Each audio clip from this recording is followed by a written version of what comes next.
Welcome back into the North Star Takes podcast. I'm Bailey Policki. He's Jacob Liberta. We're a Minnesota sports podcast, so please hit that subscribe button if you're a Minnesota sports fan. And if you're a Vikings fan, click the like button because the NFL draft is officially over. Definitely some upset fans the way that the Vikings and Kwesi Adofo-Mensah went about this draft. But, just quick reaction, Liberta. What are your thoughts? I know probably disappointing they traded down once again, pulling the classic Trader Rick, even though it's not Trader Rick anymore. Trading down, selecting a safety when they could have picked Kyle Hamilton at 12. Just your thoughts overall on the way Kwesi kind of approached this draft and what your initial thoughts were when it happened. It was a roller coaster, I guess. I wouldn't say it was like a great draft, at least on the onset here. Obviously, you can't really truly say one way or another if this was a good draft or bad draft right after the fact, but like just general impressions and first feelings, I guess. It's like it wasn't great, but I don't think it was bad either. I think people are overreacting if they're just getting all frustrated about the trades because, like, when you look at the big picture, I think when the smoke cleared and then he was finally done making moves, like I think it all came together kind of nicely compared to what we came in with. So like we came in with what 12, 46, 77, and then a fifth, 3-6, and a seventh, and we ended up walking away with 32. So I get it. That's 20 spots down, but still you're hanging on to a first round pick.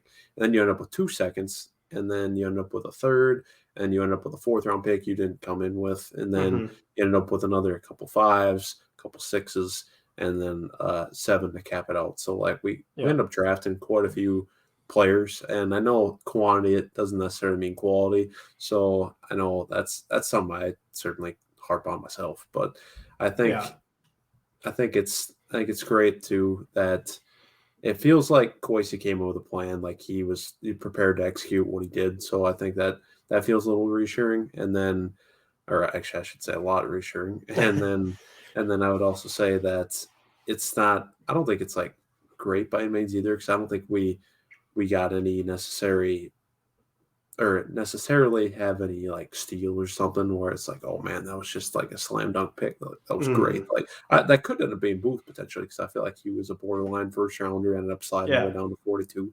But like holistically, it didn't feel like there was any of those guys. But I think Kwesi took his own approach to this, and I think that's what I like the most is that we hired him to do just that, and he came in and now made a bunch of draft picks, and we'll see where these guys are here another couple of years from now. I mean, who knows? Maybe some of these guys could really contribute in a big way starting this year.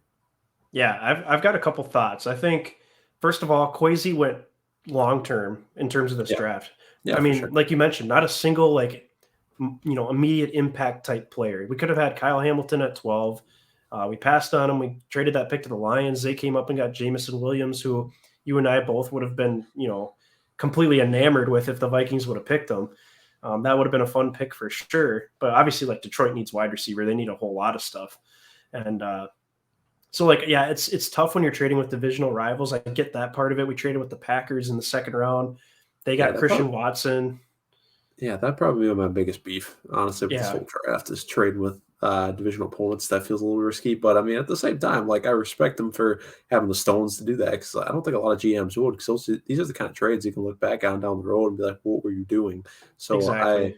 I respect that didn't make them hold back from doing anything as far as really adding to our draft capital.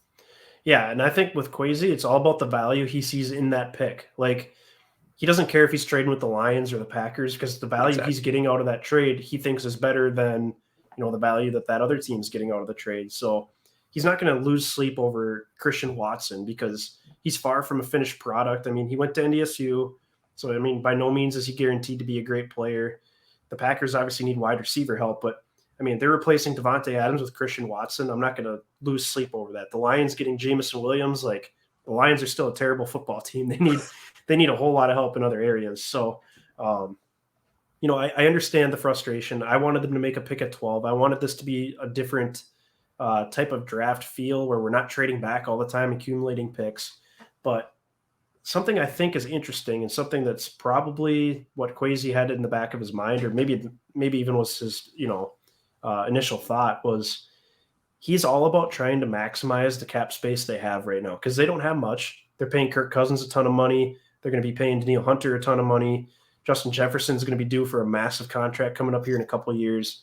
Kwesi sees more value at Lewis Cine at number 32 overall than he sees at Kyle Hamilton at number 12 overall, simply based on the salary he'd be paying those players. I think Cine would make roughly $2 million less a season than Kyle Hamilton would if we would have picked him at 12.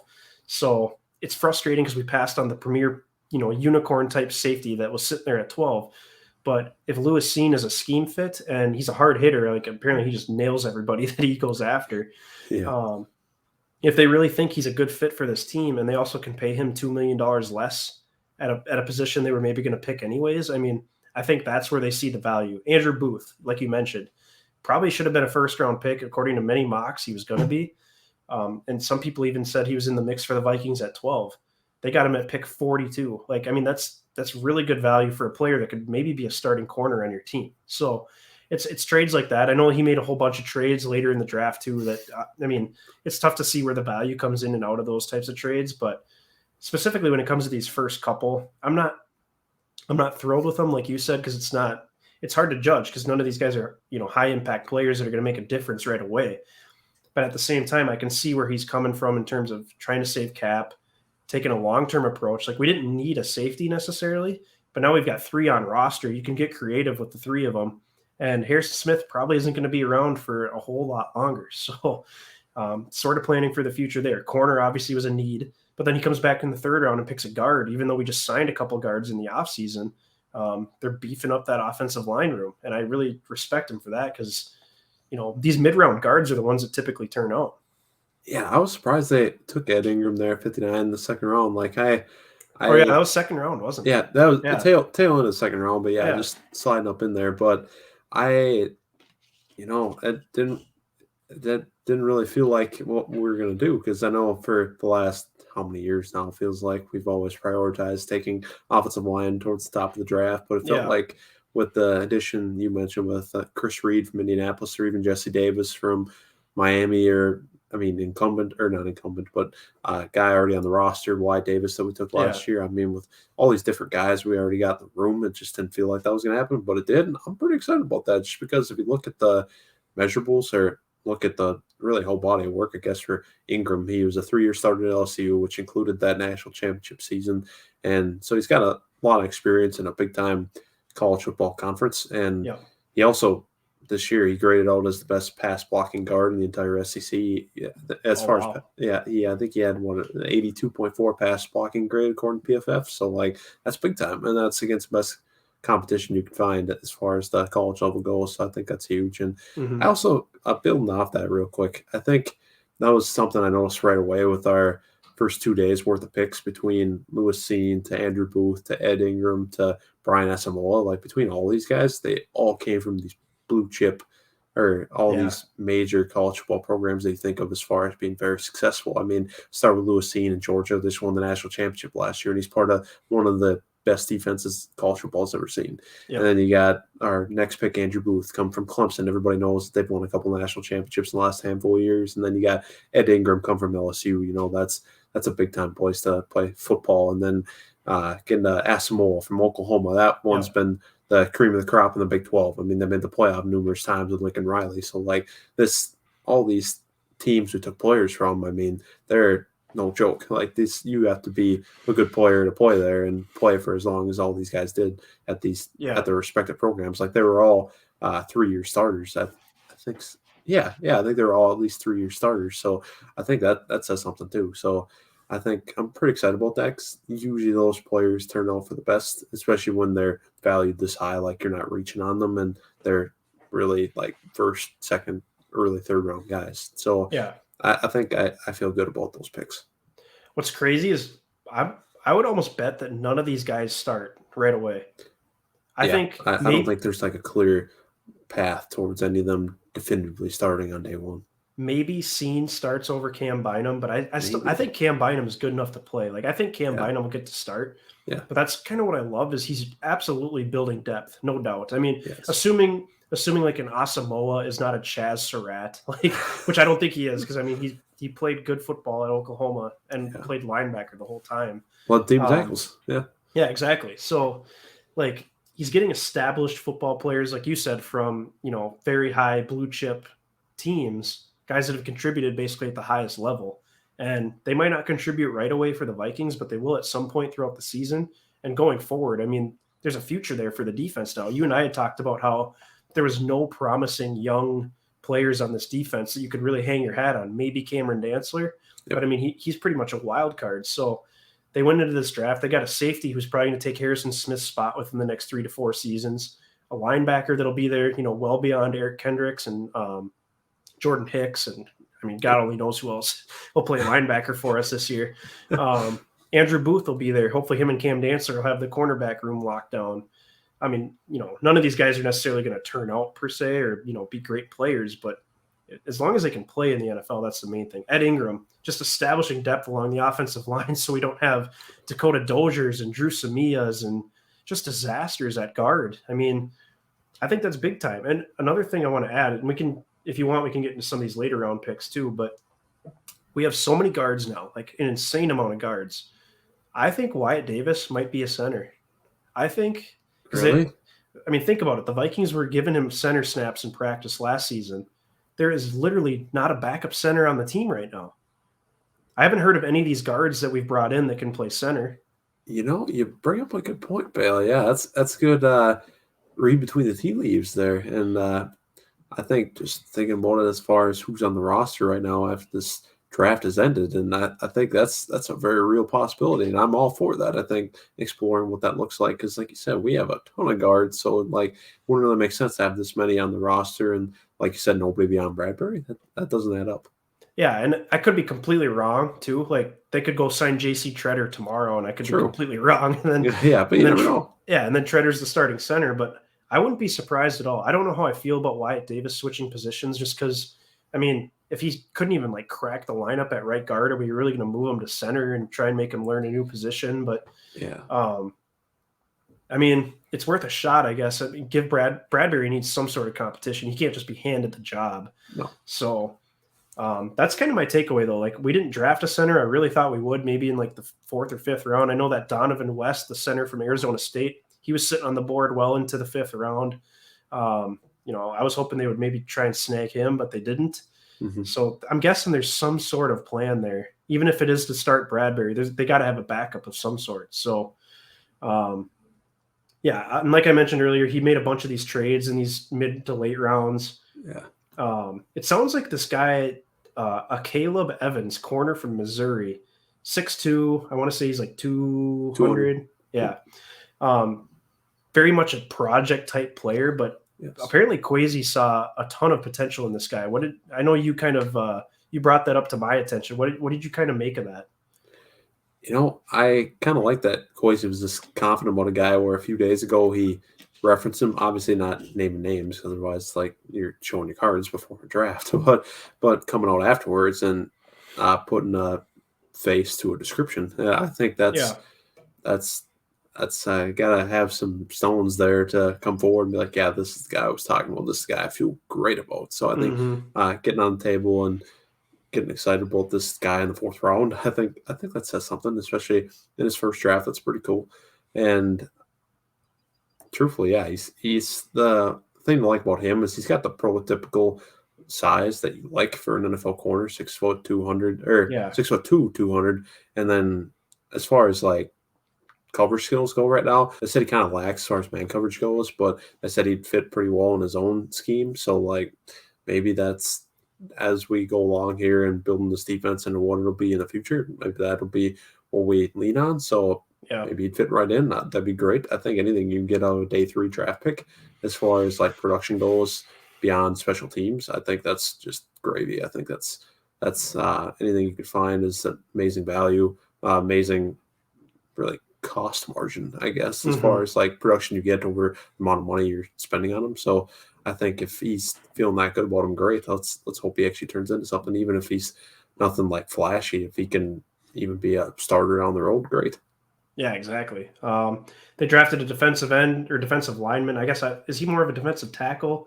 Asezi Atamawu from the Gophers.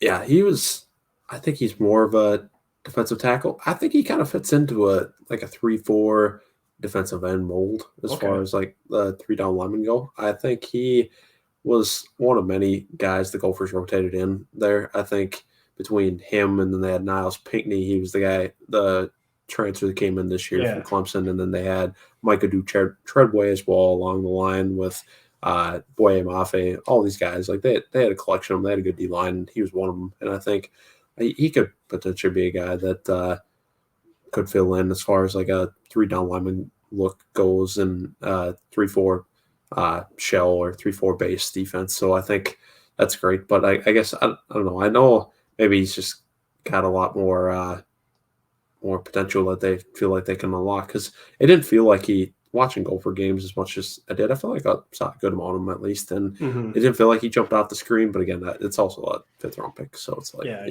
don't know for sure what you're getting, but maybe they just had traits that they like. Yeah, this defensive line room is going to be fascinating because there's so many intriguing players. You still got like a James Lynch, Armon Watts is there. That's outside of like a Dalvin Tomlinson. Obviously, you got Hunter and Zadarius Smith. And then you got a guy like Jalen Twyman, who was a 6th-round pick last year that some people thought, could have been a 2nd or 3rd-round pick. And there's Kenny Wilkes, DJ Moore. Yes, exactly. Like there's definitely some depth there at the very least. I'm not saying any of those guys are fantastic players, obviously outside of Zadarius and Daniil, but it's just something to keep an eye on. I think there's going to be a great competition in that defensive line room. So for sure. That's intriguing. We don't have to get into all these picks necessarily. I thought the running back pick, Ty Chandler, was kind of an odd pick because we don't really need more running backs. But at the same time, he's a pass-catching back, which is nice. Yeah. But it kind of makes me wonder if there's a plan to potentially move on from Madison here, if they can maybe stash this Ty Chandler on the practice squad. I don't know if they could trade Madison or just when his deal runs out, they let him go. But there could also be a plan in place. Maybe, Dalvin Cook is gone within the next couple of years. So I guess it doesn't make sense, I guess, to pick a running back right now as a depth piece, but I don't know. They must see some sort of role for him. Yeah, I'm curious how many running backs Kevin O'Connell likes to carry. I know in the Zim days, obviously that feels kind of irrelevant now, but for what it's worth, we would always carry 4 running backs, and right now we only have the 3 between Cook, Madison, and Wongwu. So like maybe Chandler's the 4th guy now, but which doesn't really bother me, but it kind of depends on KOC's philosophy as far as that goes and how many running backs we should carry on the 53-man roster. And it makes you wonder too, like if they even plan on having a fullback, because like that's something to consider too. If there's no CJ Ham, then I guess it makes sense to have that 4th running back for sure. But so that's interesting. They picked a tackle out of Illinois, Vidirian Lowe. I don't know much about him, I guess. Jalen Naylor, I think, is somewhat intriguing, the wide receiver from Michigan State. Just another depth piece that, he might not even make the team, but because the Vikings are pretty deep at receiver, actually. You and I were talking about this right before we started recording, but obviously you got Jefferson, Thielen, Osborne that go 3 deep. Thielen's had injury issues the last, 3 years, I think he's been banged up, and he's getting older, so that's something to keep an eye on, but Amir Smith-Marset is an intriguing player. He had a couple touchdowns last season. Super young guy. BC Johnson will be back and healthy. I know, nobody's like a huge fan of BC Johnson by any means, but this dude played basically half a season when Thielen hurt his hamstring in 2019. He had a few touchdowns. Kirk Cousins liked going to him. So, BC Johnson as a 4th or 5th receiver on this team is definitely not, it's not flashy or great by any means, but there's depth in the receiver room of guys that have actually played in the NFL and contributed. And of course, there's Amir Smith-Marset, who's obviously, intriguing as well. So depending how many receivers O'Connell wants to keep, if he wants to keep 6, that competition for that 6th spot is going to be insane. Yeah, absolutely. I think competition's great. I think it'll be bring the best out of guys, and you'll get hopefully a well-rounded receiver. Yeah, exactly. And then tight end Nick Muse, South Carolina, that was their final pick in the 7th round. And I guess I don't know how good he is. I don't know if he has even a chance of making the team. It seems like he's a pass-catching tight end, which is nice because they lost Tyler Conklin. They signed Johnny Munt from the Rams, who's more a run blocker than a pass catcher. Yep. So that really just leaves him with Irv Smith, but I don't think like tight end is going to be a highly prioritized position in this offense either. No, that's fine picking one up in the 7th round with the departure of Conklin, like you said, and they got Johnny Muntner of Smith. But then I don't know how they feel about Zach Davidson behind closed doors. I guess I know he Right. was hanging out on our practice squad last year, the Division II product that was both a tight end and a punter. But maybe this guy has a chance to make the team. It's like that third tight end, but we'll see. Yeah. So I'll give it to you last for your final thoughts. But my final thoughts here, um, I don't want people to shred Kwesi just yet because, like, I know it basically started with the Cousins contract extension, and we've got some buddies too that won't even give him a chance any move he makes. I thought he handled free agency pretty well. We weren't excited about the Kirk extension, but it is what it is. Ownership wants to compete, so they kind of didn't have much of a choice, in my opinion. Um, a 1 year extension is not the end of the world. If you do need to trade Kirk next year or want to trade Kirk, I'm sure there'd be a team he'd be willing to go to waive his no trade clause. So like I'm not too worried about it from that aspect. Um, but yeah, even though the handling of the draft was a little questionable and it was very Rick Spielman like, and we're trading with divisional rivals and all that stuff, like just give him a chance. He's got a plan. I'm not trying to justify anything he's done so far by any means because I don't know how it's going to turn out. The Vikings could be, a 500 team again this year, and there's a very good chance they will be actually. But then he can go back to the Wolves and say, "All right, we did the best we could with what you gave us, and this is as far as we can go." So that might be able to convince the Wolves to go in another direction. He's got a 4 year contract. I think you need to give him a chance, see what he can actually do, because this is like a college coach coming in. It's year zero basically. It's like a college coach coming in with players he didn't recruit. So you got to give him a shot at least to get some players in here and change schemes and all that sort of thing, all those sort of things. So what are your thoughts on that? Yeah, I agree with that. I would echo that. I think everybody's got to give him a chance, and I like the comparison between this and college football coach coming in year zero. I think that everybody's got to give him some time to build something. I know the whole Kirk thing soured people, but really think that had more to do with ownership than did with Kwesi. So I Yeah. think we just got to live with it and uh, get through the season, see where we stand after that. But for now, I think with this draft class, I liked how we approached it. I know it's not the most popular thing to move down 20 spots in the first round, but I feel like we took a lot of positions that I feel good about drafting and that we need. Like you said, replenishing the defense with young talent that could turn into future starters someday.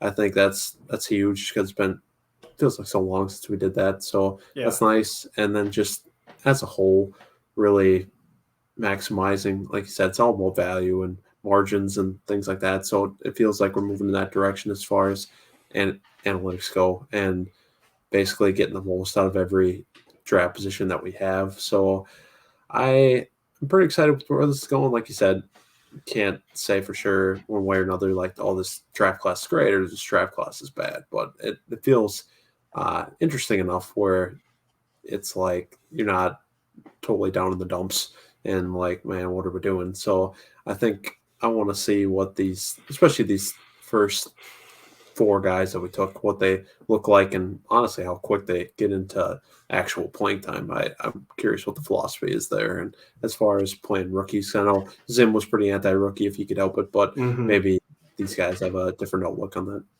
Well, and what was interesting too is I think last year Zimmer was quoted as saying he only trusted like 22 or 23 players Yeah, on his roster. Well, if you think about it, basically all those players except Anthony Barr are back.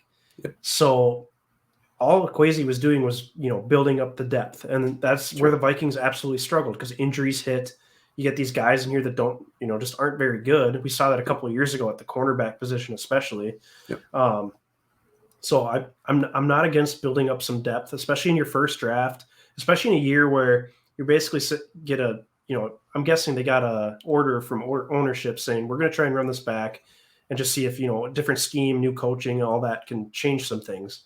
So if Kwesi's kind of laying the foundation for how he's going to build this thing up over the next several years, I don't think it's a horrible way to go about it. Even if you're trading with division rivals in the draft, um, I just think that's an interesting thing to think about. Is the depth on this team has been horrible, and as of now, at least, it seems like he's kind of beefed that up a little bit.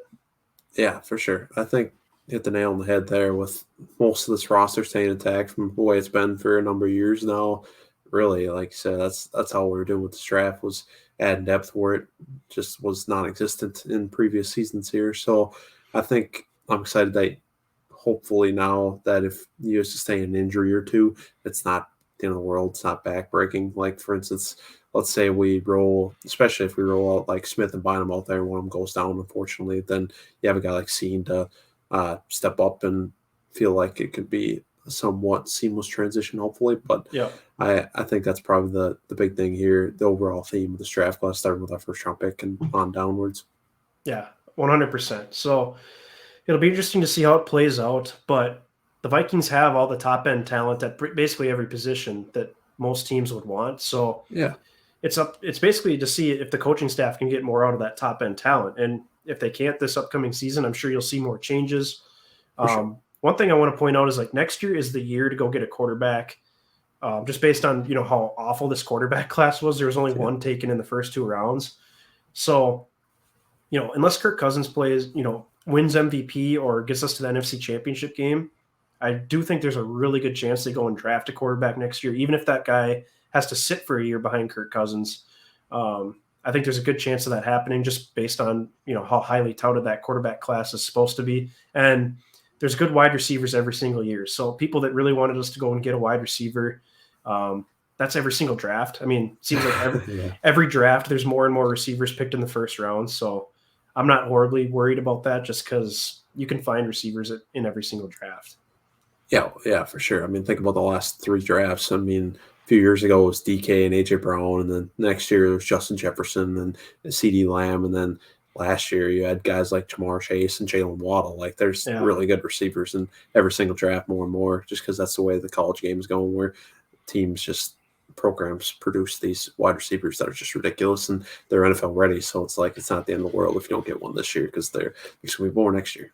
For sure. So any other final thoughts from you before we take off here? Yeah, I guess just hold your horses on any drastic takes as far as the direction of this team goes. I know we shouldn't be hanging banners right now, nor should we be calling for people's jobs and questioning really what the direction of this team is. I know certainly you can have some skepticism. Like, there's certainly we should be critical of some things, like for instance the whole philosophy of the Kirk thing. But I think as far as just those guys and them doing their jobs, I think we just gotta hold back on a lot of the heat until we see what this team looks like in some actual games. We haven't played any games yet with Kwesi and KOC, so I think it's just time to just observe and really watch what we're doing as far as roster building goes through this first off season, and start to get to know these new names that we've added through this recent draft.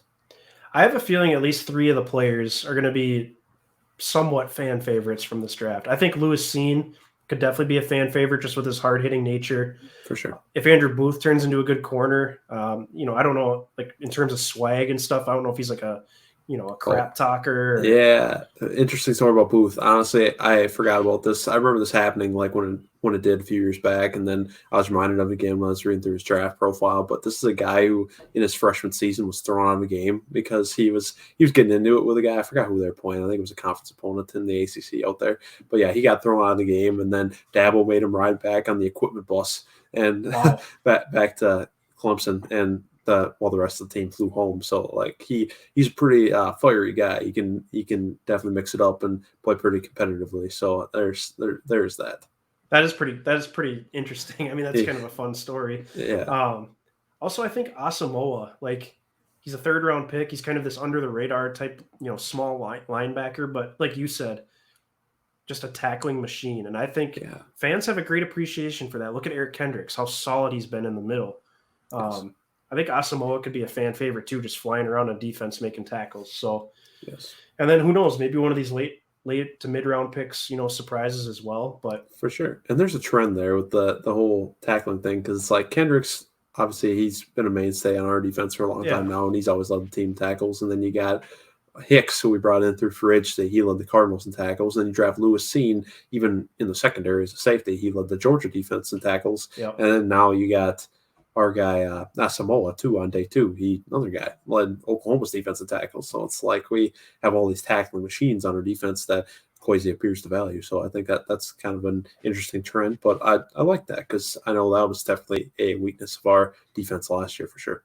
Yeah, absolutely. Tackling is super important, especially with the crazy skill players in today's NFL. So exactly, it'll be interesting to see how this pans out. But that will do it for this edition of the North Star Takes podcast. Long edition this time, but well worth it digging into the draft. Please click the like button on this video and subscribe to the channel. Feel free to give us a follow on both Twitter and Instagram, and let us know your thoughts in the comment section below. What did you think about this draft? All the trades Kwesi made, the players he picked, and maybe the potential they have going forward. So let us know your thoughts. And until next time, thanks for watching.